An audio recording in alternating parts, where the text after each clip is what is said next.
This story is titled, My Family Excluded Me from the Hawaii Christmas Party at My Sister's Request. So I kicked her and her husband out of my house where they lived rent-free and ignored my parents' phone calls. Now they are begging me. Hey guys, I've been lurking here for a while and figured it's finally my turn to vent. So I, 23 female, have always been the other sibling in my family. My older sister Carly, 28 female, has been the golden child since the day she was born. Seriously, if you could win awards for being a favorite, she'd have a shelf full of them by now. Growing up, everything Carly did was perfect. She could bake a slightly burnt cake, and my parents would call her a culinary genius. Meanwhile, I could ace a test, and all I'd get was, "That's nice, Elena. Did you hear Carly just got promoted to team captain?" To be clear, Carly isn't a terrible person, at least not all the time. She's just Carly. She walks into every room like she owns it, and my parents treat her like she does. She's smart, successful, and married to Brad, who's basically her yes man. The two of them are like the human version of a power couple Instagram account, perfect on the outside, but if you scratch the surface, you'll find a whole lot of entitlement. Anyway, this all started last summer when I came home from college for break. I was already tired from juggling 2 part-time jobs while keeping up with classes. College isn't cheap, and my parents help a little, but not nearly as much as they did with Carly. When she was in school, they covered her dorm, gave her an allowance, and even bought her a car. For me, it's more like, good luck, kiddo. Hope you figure it out. I showed up at the house, hoping for a quiet few weeks. The minute I walked through the door, though, I could feel the Carly effect in full swing. Mom hugged me for what felt like 2 seconds before rushing off to the kitchen, probably to check on whatever special dish she was making. Dad gave me his usual awkward back pat before disappearing into the living room. And then Carly showed up, breezing in like she owned the place, with Brad trailing behind her, carrying their luggage. They were staying for the week, apparently. "Hey, little sis," Carly said, flashing her perfect smile. "Hey, Carly," I said, forcing a smile. Brad gave me a nod. He's not a bad guy, just there. He follows Carly around like a lost puppy, agreeing with everything she says. Dinner that night was classic Carly. Mom pulled out her fancy lace tablecloth, the one she only uses when Carly's around, and made a 3-course meal. I'm not kidding. For Carly, it's steak and roasted veggies. For me, it's, "We have leftovers in the fridge, Elena." We were halfway through the meal when Carly decided to make her big announcement. She put her fork down and leaned back, like she was about to deliver a TED Talk. "So," she began, "Brad and I were thinking, Christmas is just around the corner, and we've been working so hard. We deserve a little break. And we thought, what better way to relax than a family trip to Hawaii?" Mom gasped and clapped like a kid. "Oh, Carly, that's such a wonderful idea, isn't it, honey?" Dad nodded. "Fantastic idea, sweetheart." I sat there, chewing on my green beans, waiting for the part where they'd ask my opinion. Then Carly turned to me, her smile sharpening into something less friendly. "Elena, do you think you can afford it? Or should your big sister cover your share?" The room went quiet. Even Brad stopped chewing his steak. My face burned, but I kept my voice steady. "I can manage, thanks." Carly raised an eyebrow. "Are you sure? It's going to be around $5,000 per person. Flights, hotels, activities, it all adds up. I just don't want you to feel left out if you can't swing it." I almost choked on my water.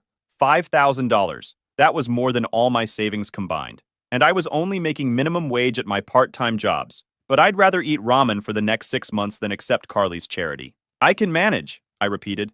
"Okay, if you say so," Carly said, shrugging. She turned back to Mom and Dad, completely ignoring me. "So, we were thinking of staying at this gorgeous beachfront resort. It's all-inclusive, of course, and there's a spa. Oh, and Brad found this amazing helicopter tour. We just have to do it." Mom was practically vibrating with excitement. "That sounds incredible, Carly. We've never been to Hawaii before." Dad nodded. "You two always have such great ideas." Carly smiled like she'd just won an award. "Well, you know, Brad and I are used to organizing things. It comes with running a business." Here it was, the part where she had to bring up the restaurant. "It's been a lot of work," she continued, "but it's paying off. We've got a loyal customer base, amazing reviews, and we just hired another chef last month." "That's incredible," Mom gushed. "Elena, you should really learn from your sister. She's so driven. You could pick up a few tips from her about setting goals and following through." I bit my tongue so hard it hurt. The rest of the dinner was more of the same. Carly talking about how hard she and Brad work, Mom and Dad hanging on every word, and me sitting there, feeling like an extra in a play about their perfect little family. After dinner, Carly caught me in the hallway. "So," she said, crossing her arms, "are you really coming? Or is this going to be one of those things where you back out at the last minute because it's too expensive?" "I'm coming," I said, clenching my fists. She gave me that smirk again. "Good. I'd hate for you to miss out." Just don't embarrass yourself, okay? I mean, it's Hawaii. You don't want to be stuck eating sandwiches while the rest of us are enjoying the nice stuff. I didn't respond. I just nodded and walked away, already planning how I was going to prove her wrong. And that was the last thing Carly said to me that night, and I spent the rest of the evening in my room, pretending to study, but mostly just stewing. My sister's entire personality was built on one-upping me, and somehow no one ever called her out on it. Every word out of her mouth was either a brag or a backhanded comment. I was determined to save up for this Hawaii trip, not just to prove her wrong, but because I was sick of being treated like the poor kid who didn't belong.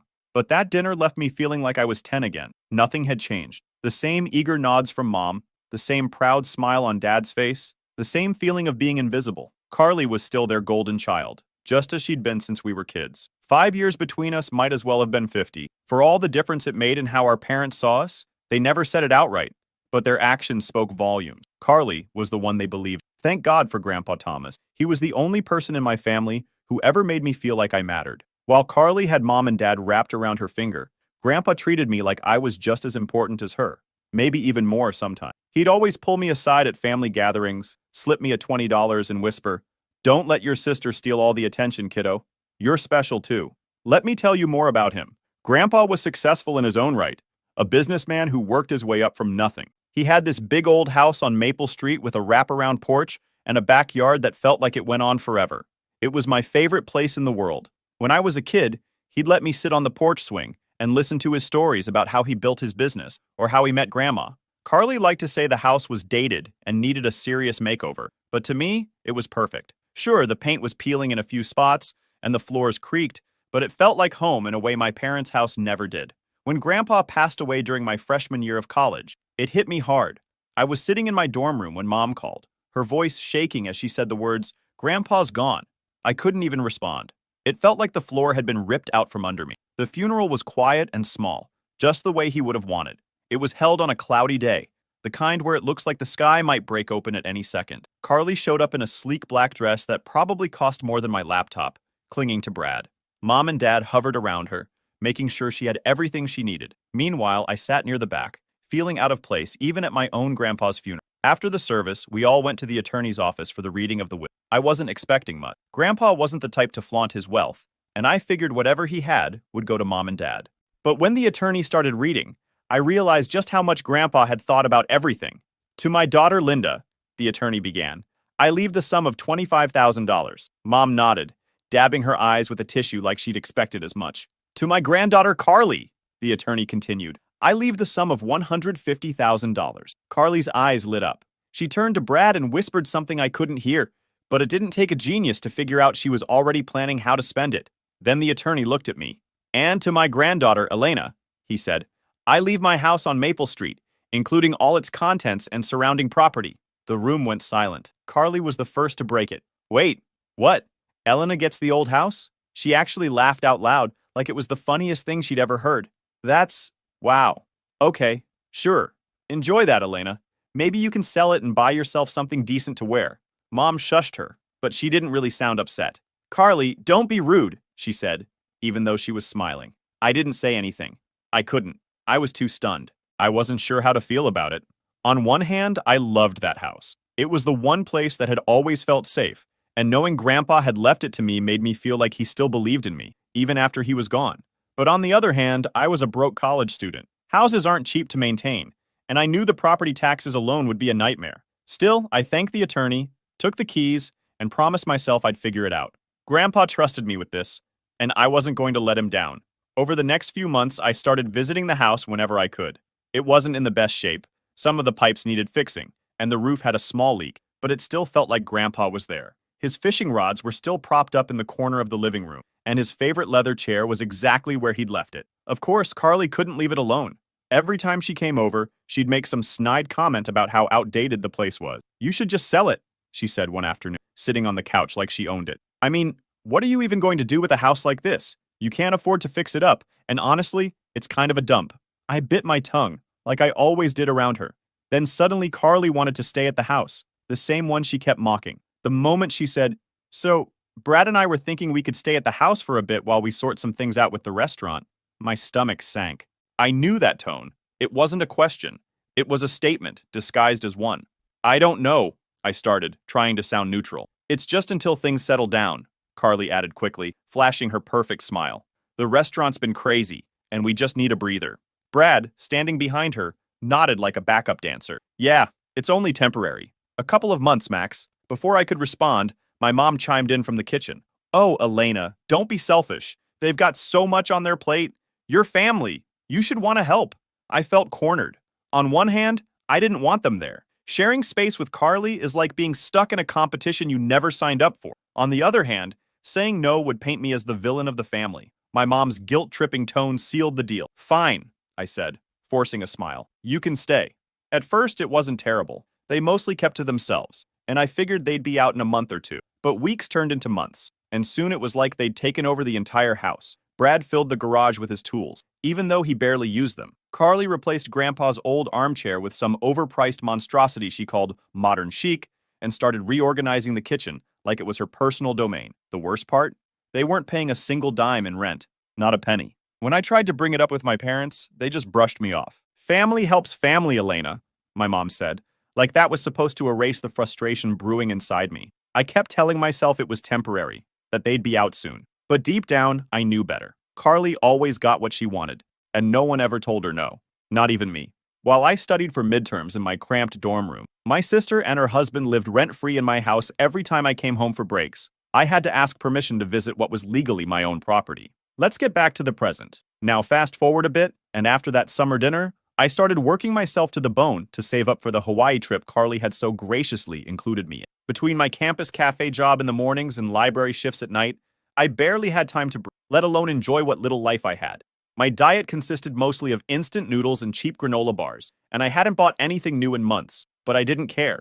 I was determined to go on that trip, if only to prove to Carly that I wasn't the failure she seemed to think I was. By late November, I'd finally saved up enough. It wasn't easy, but seeing that $5,000 in my bank account felt like a victory. Carly called me one evening, her tone brisk, like she was doing me a favor by even picking up the phone. We need to finalize the bookings, she said. Have you got your share ready? Yeah, I said, already opening my banking app. Good. Transfer it to me tonight. I don't want to risk prices going up. I sent her the money immediately, my hands shaking slightly as I clicked confirm. Watching my account drop back down to double digits was nerve-wracking, but it was worth it. I was finally going to Hawaii to treat myself. December 23rd rolled around, and the house was buzzing with excitement. Well, Carly and Mom were buzzing. I was mostly just trying to keep up. Carly kept talking about all the activities she had planned. The dinner cruises, the snorkeling trips, the spa days. She even picked out matching outfits for the family photos we'd apparently be taking. The night before we were supposed to leave, I packed my suitcase with a mix of excitement and relief. After everything I'd been through, I finally felt like I'd earned this trip. But the next morning, things started to feel off. Mom and Dad were unusually quiet, avoiding eye contact whenever I walked into the room. Carly and Brad were acting normal, but in that overly casual way people do when they're hiding something. I tried to shake it off, chalking it up to pre-trip jitters. At breakfast, Carly cleared her throat, and the room went silent. So, before we head out, we need to talk, she said, her tone serious but with a hint of fake sympathy. I set my fork down, already feeling uneasy. Okay, about what? Carly glanced at Brad, who nodded like they'd rehearsed this. The restaurant. Well, we've hit a rough patch. Brad and I have been running the numbers. They aren't what we projected, and the trip is costing a little more than we expected. We had to make some adjustments to the budget. I was so confused, and the whole vibe shifted. What kind of adjustments? I asked. Well, Carly said, drawing the word out like she was trying to soften the blow. We've decided it's best if you don't come with us. Your contribution is helping cover the rest of our costs. I stared at her, waiting for her to laugh. But she wasn't joking. What? I finally managed to say. Carly sighed, like this was hard for her. It's nothing personal, Elena. It's just that Brad and I never had a proper honeymoon, and this trip is really important for us. You understand, right? Wait, I said, my voice shaking. I already paid my share. I worked double shifts for months to save up for this. Mom jumped in, her tone overly patient, like she was explaining something to a child. Elena, you have to understand. Carly and Brad are under a lot of stress with the restaurant. This trip is a chance for them to recharge. Family helps family. But I'm family too, I said, my voice rising. I paid for this trip just like everyone else. How is it fair that I get left behind? Dad avoided my gaze, staring down at his coffee mug like it held all the answers. Carly, meanwhile, just shrugged. Life isn't always fair, Elaine. Besides, someone needs to stay back and watch the house. That was it. That was their big justification for stealing my money and kicking me off the trip. I was so angry I could barely see straight, but I knew there was no point arguing. Mom and Dad were firmly on Carly's side, as always. I lashed out to my room. I spent the rest of the day there, listening to the sound of suitcases being zipped and last-minute plans being made. No one came to check on me, not even Mom. By the time evening rolled around, I'd made my decision. The next morning, I woke up early and joined them on the porch as they loaded their luggage into the taxi. Carly was in high spirits, chatting about the resort's amenities and all the Instagram-worthy moments she had planned. Brad was his usual silent self, nodding along as he loaded the bags. "Don't forget to water the plants," Mom said as she climbed into the taxi, "and check the mail every day." Carly leaned out the window, flashing me a smile that was anything but friendly. "We'll send you pictures so you don't feel too left out." She laughed and walked past me. I waved and smiled, playing my part perfectly. "Have a great trip," I called out as the taxi pulled away. As soon as they turned the corner, I dropped the act. I definitely wasn't going to let them get away with it, and I knew exactly what I wanted to do. As soon as their taxis disappeared around the corner, I went inside, grabbed my keys, and drove straight to Grandpa's house, my house. I had spent the past year biting my tongue, staying quiet while Carly and Brad treated my inheritance like their personal kingdom. But after what they'd pulled with the Hawaii trip, I was done playing nice. Walking through the front door felt surreal. The place didn't even look like Grandpa's house anymore. Carly had replaced almost everything, from the furniture to the curtains. The warm, cozy space I grew up loving had been transformed into something cold and impersonal. Even the walls felt wrong, painted in dull grays and whites instead of the soft greens and yellows Grandpa had always preferred. I stood there for a moment, taking it all in, and then I got to work. The first thing I did was grab every box and suitcase I could find. Carly and Brad had left plenty behind, probably because they assumed no one would dare touch their stuff. I went room by room, methodically packing up their designer clothes, their overpriced decor, and even the little knickknacks Carly had scattered around to make the house hers. Grandpa's old study was the hardest to deal with. It used to be my favorite room in the house, with its cozy leather chair and shelves full of books. Now it was filled with Brad's junk, random tools, stacks of paperwork, and a collection of ugly modern art pieces that didn't match anything else in the house. I found their important documents in a filing cabinet and packed those too. I wasn't about to throw away anything they might actually need, but I wasn't leaving it here either. If they wanted their stuff back, they could come and get it from storage. By the time I finished packing, the living room was filled with boxes and suitcases. It was almost satisfying, seeing all their things stacked up like that. Like I was finally taking control of something they'd stolen from me. Then I called a moving company. I explained the situation. Yes, it was last minute. And yes, it was Christmas Eve, but I needed everything out of the house as soon as possible. They quoted me triple the usual rate, and I didn't even flinch. "Just get it done," I told them. While I waited for the movers to arrive, I walked through the house one more time.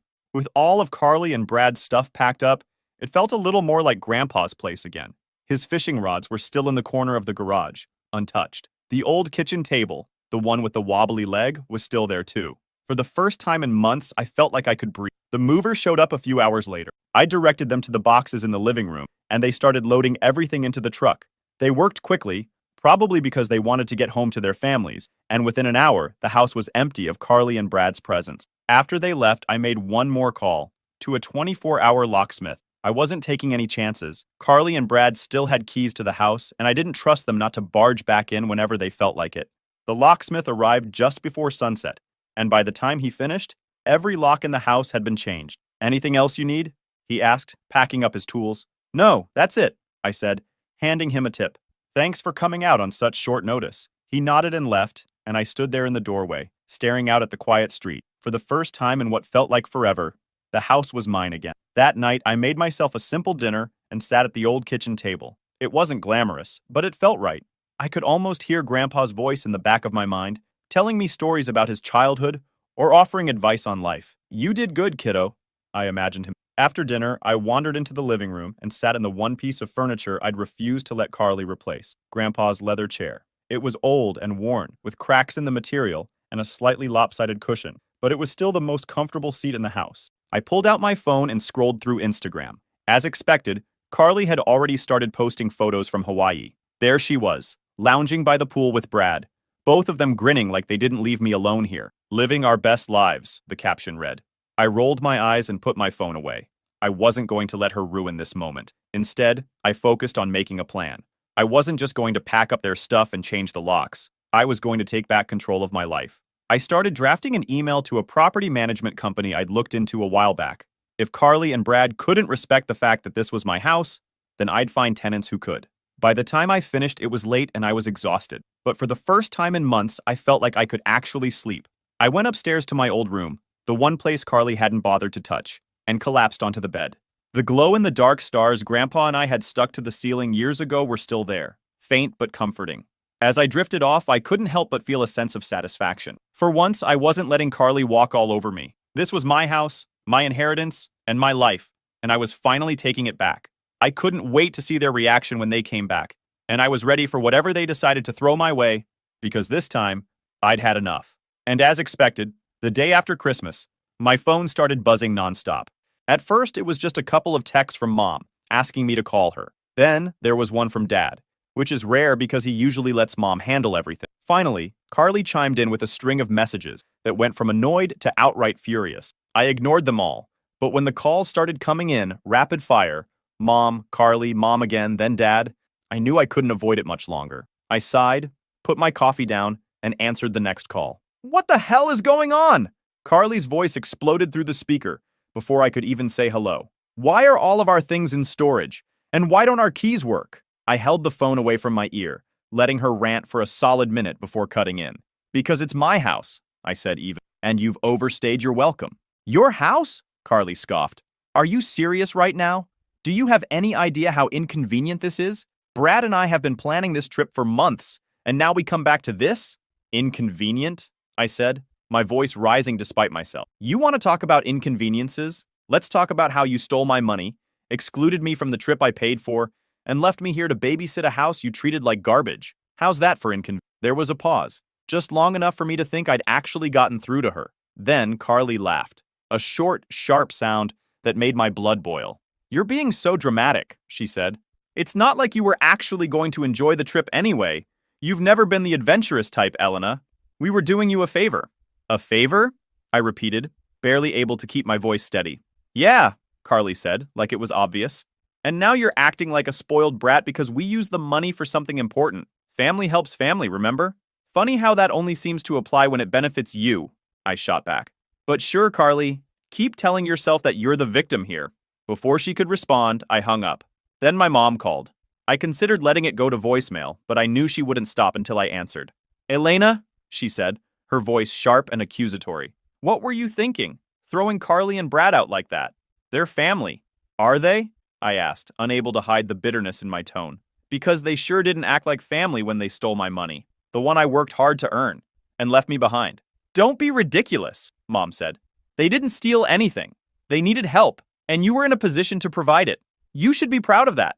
Proud, I repeated, laughing without humor. You want me to be proud of being treated like a doormat? Mom sighed, the way she always did when she thought I was being unreasonable. Elena, you're blowing this way out of proportion. Carly and Brad are going through a tough time, and you're making it worse by kicking them out of the house. Where are they supposed to go? I don't care. It's not my problem, I said flatly. But it's not my problem anymore. Of course it's your problem, Mom snapped. You're being selfish, Elena. I didn't raise you to be like this. Selfish? I said, my voice rising again. You want to talk about selfish? How about the fact that Carly and Brad lived in my house rent-free for months, trashed the place, and then turned around and stole $5,000 from me? Or how about the fact that you and Dad let it happen and didn't say a word? If anyone here is selfish, it's obviously you. Shut up, Mom said, her tone icy. I'm not going to argue with you anymore. Fix this, Elena. Now. Before I could respond, she hung up. For the rest of the day, my phone kept buzzing with messages and calls. Mom, Dad, Carly, even Brad chimed in with a passive-aggressive text about family loyalty. I ignored them all. By the time evening rolled around, I was exhausted, not physically, but emotionally. I sat on the couch, staring at my phone as it buzzed for what felt like the 100th time that day. Finally, I picked it up and sent a single message to the family group chat. I'm not fixing anything. The house is mine and I've made my decision. If you want to talk about loyalty, maybe start by looking in the mirror. Then, I put my phone on silent, set it on the table, and walked away. I felt the satisfaction of standing for myself and defending what's actually mine. After a week, my phone, which had been buzzing nonstop for hours, now sat still on the coffee table. No more calls, no more messages. It was almost eerie, but also freeing. For the first time in a long time, I wasn't letting my family's drama dictate my life. They could call me selfish or ungrateful all they wanted, but I knew the truth. I wasn't the villain in this story. The next morning, I got an email from the property management company I'd contacted a few days earlier. They'd reviewed the house and had already started lining up potential tenants. Seeing their response felt like a small victory. Carly and Brad may have treated my inheritance like a free vacation home, but I wasn't going to let them ruin it forever. By the time New Year's rolled around, the house was officially listed as available for rent. The company assured me they'd handle everything: background checks, maintenance requests, even collecting rent. All I had to do was sit back and let them do their job. Meanwhile, Carly and Brad had officially moved back in with my parents. I heard about it through the family grapevine, mostly from my cousin Jessica, who's never been great at keeping secrets. "They're staying in your old room," Jessica said during one of our weekly calls. "Carly's already complaining about the lack of closet space, and Brad keeps hogging the TV in the living room. Your mom's losing her mind."